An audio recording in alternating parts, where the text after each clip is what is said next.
जय जगन्नाथ नमस्कार। आसतु नजर पकेबा मयूरभंज जिलार आज टॉप न्यूज अपडेट कौन कौन सब रही किंतु तापूर्व आपण मानक गोटे अनुरोध वीडियोटी को संपूर्ण देखंतु आ जो मैंने प्रथम करी चैनल को आछंती सब्सक्राइब करंतु जाफल प्रत्येक नूतन वीडियो नोटिफिकेशन आपण सर्वप्रथम पाई परिबे। आज प्रथम खबर ठाकुरमुंडा ब्लॉक सम्मुख में हिताधिकारी मानकु नहीं बीजेडी विक्षोभ प्रदर्शन मीडिया को दायित्व प्रदान। करंजिया निर्वाचन मंडल ठाकुरमुंडा ब्लॉक सम्मुख में विजु जनता दल पक्षर प्राक्तन विधायिका बासंती हेम्ब्रम नेतृत्व में शह शह भत्ता हिताधिकारी विक्षोभ प्रदर्शन करने सहित अपराह 4 घटिका समय मुख्यमंत्री मोहन चरण माझी उद्देश्य वीडियो को एक दायित्व प्रदान करते। निर्वाचन पूर्व बीजेपी पक्षर समस्त भत्ता हिताधिकारी मानू 3000 टंका लेखाएं भत्ता प्रदान करने को घोषणा करते। निर्वाचन में विजयी होगापर सरकार गढ़ा पर केवल 80 वर्षर बा ताठू ऊर्ध्व व्यक्ति मानक 3500 टंका लेखाएं भत्ता देवा घोषणा कर लोकंर भावावेग सहित खेलुथिबारु दलर सुप्रीमो नवीन पट्टनायक निर्देश क्रमे यह विक्षोभ प्रदर्शन करा प्राक्तन विधायिका प्रकाश करिसेंती। एथिरे बीजेडी कर्मकर्ता एवं शह शह संख्यार जनसाधारण जोगदे मुख्यमंत्री उद्देश्य ठाकुरमुंडा वीडियो को एक दायित्व प्रदान कर। परवर्ती खबर सारसकणा स्कूल सम्मुख में आंठुए पानी पाठ पढ़ाइबार बाधा। सारसकणा स्कूल पोखरिया पंचायत खड़ीपहाड़ी सरकारी उच्च प्राथमिक प्रथम रु पंचम श्रेणी पर्यंत 40 जन पिला अध्ययन करती से पाठ पढ़ाइवाई 2 जन शिक्षक नियोजित रही एवं 2टी श्रेणीगृह रही। तेबे दिन 10 घटिका समय प्रबल वर्षा जो स्कूल प्रवेश पथ जलमय हो जाता। तेबे स्कूल सम्मुख में आंठुए पानी रही बेले यह स्थानीय सरपंच तापस दास को स्थानीय लोक मैंने जन हैं कौन समाधान हो पारा ना। तेबे स्कूल पिला यातायात बाधा सृष्टि होता बेले विभाग अधिकारी मैंने एप्रति दृष्टि दे समाधान करने ग्रामवासी मैंने दावी कर। परवर्ती खबर करंजिया उपजिलापाल सम्मेलन कक्ष में सुभद्रा योजना प्रणयन लगी अंगनवाड़ी कर्मी कर्मशाला अनुष्ठित। करंजिया ब्लॉक एवं एनएससी समस्त अंगनवाड़ी कर्मी को नहीं उपजिलापाल कार्यालय सम्मेलन कक्ष में दिवा 2 घटिका अपराह 5 घटिका जाए करंजिया गोष्ठी उन्नयन अधिकारी सुशांत कुमार सुतार अध्यक्षतार सरकार सुभद्रा योजना प्रणयन पर कर्मशाला अनुष्ठित हो जाइए। सीडीपीओ भारती साहू परिचालन अनुष्ठित यह कार्यक्रम में मुख्य अतिथि भाव 5पेड़ उपजिलापाल प्रेमांशु चांद सम्मानित अतिथि भाव मिशन शक्ति प्रकल्प संयोजक अमरेश नायक एमआई साईबणी नायक ओएलएम दीप्ति पंडा प्रोग्राम अफिसर मंजुला बेहरा प्रभृति जोगदे 228 जन अंगनवाड़ी कर्मी को यही कर्मशाला सुभद्रा योजना संपर्क में अवगत कराइथिले। परवर्ती खबर बेतनडी ब्लॉक शिक्षा विभाग पक्षर आयोजित 2 दिनिया ब्लॉक स्तरीय राष्ट्रीय आविष्कार अभियान 2024-25 कार्यक्रम मंगलवार अपराह 2 घटिकार बेतनडी एमपीसी हाईस्कल आयोजित हो। अतिरिक्त ब्लॉक शिक्षा अधिकारी उमाकांत महांत संयोजन आयोजित कार्यक्रम में बेतनटी सरपंच पानमणि मुर्मू अनुष्ठानिक भाव उद्घाटन करथिले। अन्यतम अतिथि भाव एमपीसी हाईस्कल प्रधान शिक्षक अर्जुन सिंह मंचासीन रही। यही 2 दिनिया ब्लॉक स्तरीय कार्यक्रम में प्रथम दिन में जूनियर एवं सब जूनियर विभाग बेतनटी ब्लॉक अधीनस्थ समस्त स्कूल 150 जन छात्र छात्री अंशग्रहण करते। कृति छात्र छात्री मानू पुरस्कृत करा बेले बुधवार होगाक उद्यापनी कार्यक्रम में सीनियर विभाग छात्र छात्री मानू नहीं एक क्विज प्रतियोगिता आयोजन कराइथिला। परिचालन में शिक्षक एवं शिक्षयित्री प्रमुख सक्रिय भूमिका संपादन करथिले। कार्यक्रम सफल समापन पर अमलिंदा क्लस्टर सीआरसीसी कलाकार महंत धन्यवाद अर्पण करथिले।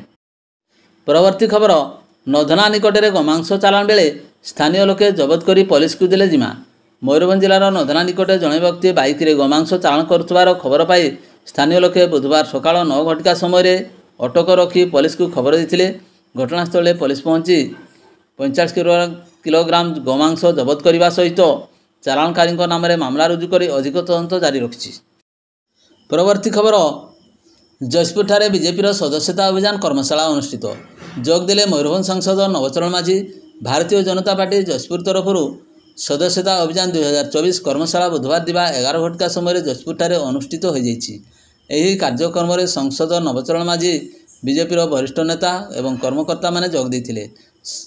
संगठनर महान पर्व सदस्यता अभियान रे राष्ट्रवादी सांस्कृतिक विचारधारा को नहीं समस्त पाखे पहुँचब। बीजेपी विश्वर सर्वबृहत पार्टी भाव में ଏବଂ ସଦସ୍ୟ ଭାବରେ ଜନସାଧାରଣଙ୍କୁ ଯୋଡ଼ିବା ହେଉଛି ଏହାର ଲକ୍ଷ୍ୟ।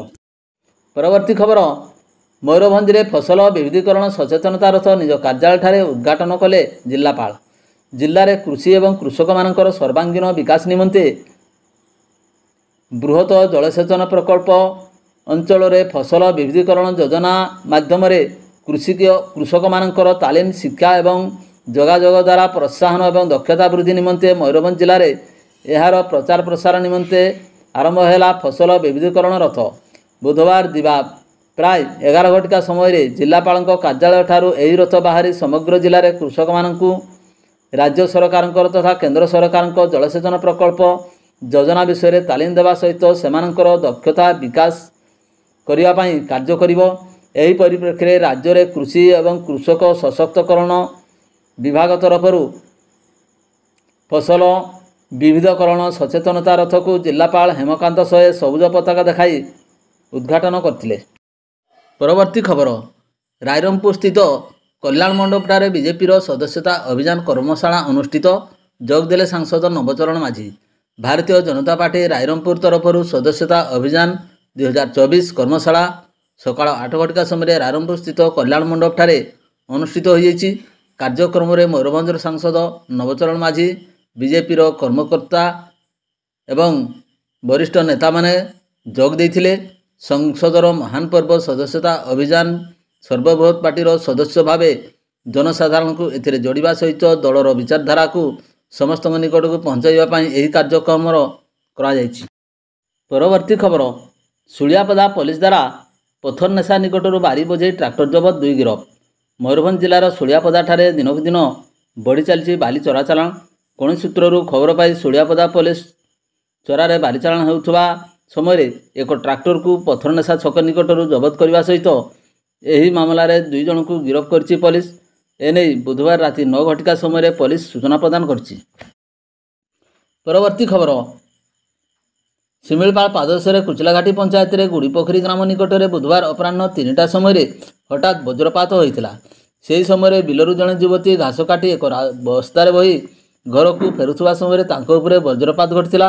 ସେହିଠାରେ ତାଙ୍କର ମୃତ୍ୟୁ ହୋଇଥିବା ସମ୍ପୃକ୍ତ ପଞ୍ଚାୟତର ସଦସ୍ୟଙ୍କଠାରୁ ପ୍ରକାଶ। ମୃତକ ଜଣକ ହେଉଛନ୍ତି ସୁମିତ୍ରା ମୁର୍ମୁ, ବୟସ 21 ବର୍ଷ ଏବଂ ସେ ଗୁଡ଼ିପୋଖରୀ ଗ୍ରାମର ସାଗରାମ ମୁର୍ମୁଙ୍କ ଝିଅ ବୋଲି ଜଣାପଡ଼ିଛି। ଏ ସମ୍ପର୍କରେ ବାରିପଦା ସଦର ଥାନାରେ ଏକ ଅପମୃତ୍ୟୁ ମାମଲା ରୁଜୁ ହୋଇଛି। ସ୍ଥାନୀୟ ପଣ୍ଡିତ ରଘୁନାଥ ମୁର୍ମୁ ମେଡିକାଲ କଲେଜରେ ଶବ ବ୍ୟବଚ୍ଛେଦ ପରେ ପରିବାରବର୍ଗଙ୍କୁ ହସ୍ତାନ୍ତରିତ କରାଯାଇଛି। ବଜ୍ରପାତ ହୋଇଥିବା ସ୍ଥାନର ଅନତି ଦୂରରେ ବିଲରେ କାର୍ଯ୍ୟ କରୁଥିବା 4 ଜଣ ମହିଳା ଅଳ୍ପକେ ବର୍ତ୍ତି ଯାଇଥିବାର ସୂଚନା ମିଳିଛି।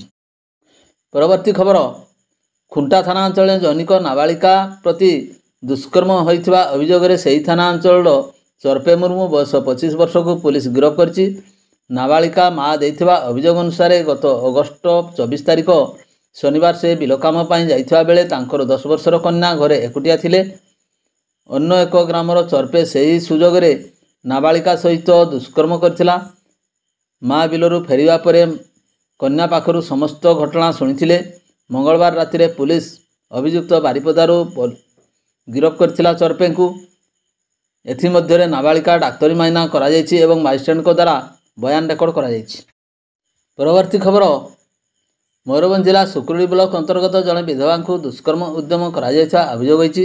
ଅଭିଯୋଗ ଅନୁଯାୟୀ ଗତ ମଙ୍ଗଳବାର ଅପରାହ୍ନ 5ଟା ସମୟରେ ବିଧବା ଜଣକ ନିଜ ସମ୍ପର୍କୀୟ ଖୁଡ଼ି ଶାଶୁଙ୍କ ସହ ବିଲରୁ ଧାନ ରୁଆ ସାରି ଫେରୁଥିଲେ।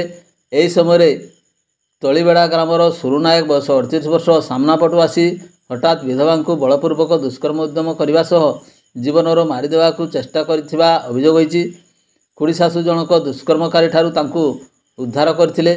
ପରେ ସୁକୁରୁଡ଼ି ଗୋଷ୍ଠୀ ସ୍ୱାସ୍ଥ୍ୟକେନ୍ଦ୍ରରେ ଭର୍ତ୍ତି କରି ବର୍ତ୍ତମାନ ସେଠାରେ ସେ ଚିକିତ୍ସାଧୀନ ଅଛନ୍ତି। ଖବର ପାଇ ରନୁଆ ଥାନା ପୋଲିସ ସମେତ ଥାନା ଅଧିକାରୀ ସୁମନ୍ତ ସେଠୀ ମେଡିକାଲକୁ ଆସି ପୀଡ଼ିତାଙ୍କର ବୟାନ ରେକର୍ଡ କରିଥିଲେ। ପୀଡ଼ିତାଙ୍କ ବୟାନକୁ କେନ୍ଦ୍ର କରି ଅଭିଯୁକ୍ତ ସୁରୁ ନାୟକଙ୍କୁ ତିଳବେଡ଼ା ଗ୍ରାମରୁ ଗିରଫ କରାଯାଇଥିଲା। ଏନେଇ ରରୁଆ ପୋଲିସ ପକ୍ଷରୁ ମାମଲା ରୁଜୁ କରାଯିବା ସହ ଅଭିଯୁକ୍ତକୁ କୋର୍ଟ ଚାଲାଣ କରାଯାଇଥିବାର ସୂଚନା ମିଳିଛି। ପରବର୍ତ୍ତୀ ଖବର, ସ୍ଥାନୀୟ ମହାରାଜା କୃଷ୍ଣଚନ୍ଦ୍ର ସରକାରୀ ଉଚ୍ଚ ବିଦ୍ୟାଳୟ ସମେତ ସହରର ବୁଲା କୁକୁରଙ୍କର ଅବାଧ ଚଳପ୍ରଚଳ ସାଧାରଣରେ ଆତଙ୍କ ସୃଷ୍ଟି କରିଛି। ଏମକେସି ହାଇସ୍କୁଲରେ ଛାତ୍ରଛାତ୍ରୀଙ୍କଠାରୁ ଆରମ୍ଭ କରି ଶିକ୍ଷକ ଶିକ୍ଷୟିତ୍ରୀ ପର୍ଯ୍ୟନ୍ତ ସମସ୍ତେ କୁକୁରଙ୍କ ଭୟରେ ପ୍ରାଣ ବିକଳରେ ଦୌଡ଼ୁଥିବା ଦେଖିବାକୁ ମିଳିଛି। ବିଦ୍ୟାଳୟ ପରିସରରେ ଜୈନିକ ଶିକ୍ଷୟିତ୍ରୀ ବୁଲା କୁକୁରଙ୍କ ଆକ୍ରମଣରେ ଗୁରୁତର ହୋଇଛନ୍ତି। ତାଙ୍କୁ ସ୍ଥାନୀୟ ପଣ୍ଡିତ ରଘୁନାଥ ମୁର୍ମୁ ମେଡ଼ିକାଲ କଲେଜ ହସ୍ପିଟାଲରେ ଭର୍ତ୍ତି କରାଯାଇଛି। ଏନେଇ ଉଚ୍ଚ ବିଦ୍ୟାଳୟ ପୁରାତନ ଛାତ୍ର ସଂସଦର ସଭାପତି ପୂର୍ଣ୍ଣେନ୍ଦୁ ଦାସ ଏବଂ ଅଭିଭାବକ ସଂଘର ସଭାପତି ଚିତ୍ତରଞ୍ଜନ କର ଗଭୀର ଉଦ୍ବେଗ ପ୍ରକାଶ କରିବା ସହିତ ପୌର ପରିଷଦ ଏବଂ ଜିଲ୍ଲା ପ୍ରାଣୀ ଚିକିତ୍ସା ଅଧିକାରୀଙ୍କୁ ଦୃଷ୍ଟି ଆକର୍ଷଣ କରିଛନ୍ତି। ଭିଡ଼ିଓଟିକୁ ଶେଷ ପର୍ଯ୍ୟନ୍ତ ଦେଖିଥିବାରୁ ଅନେକ ଅନେକ ଧନ୍ୟବାଦ।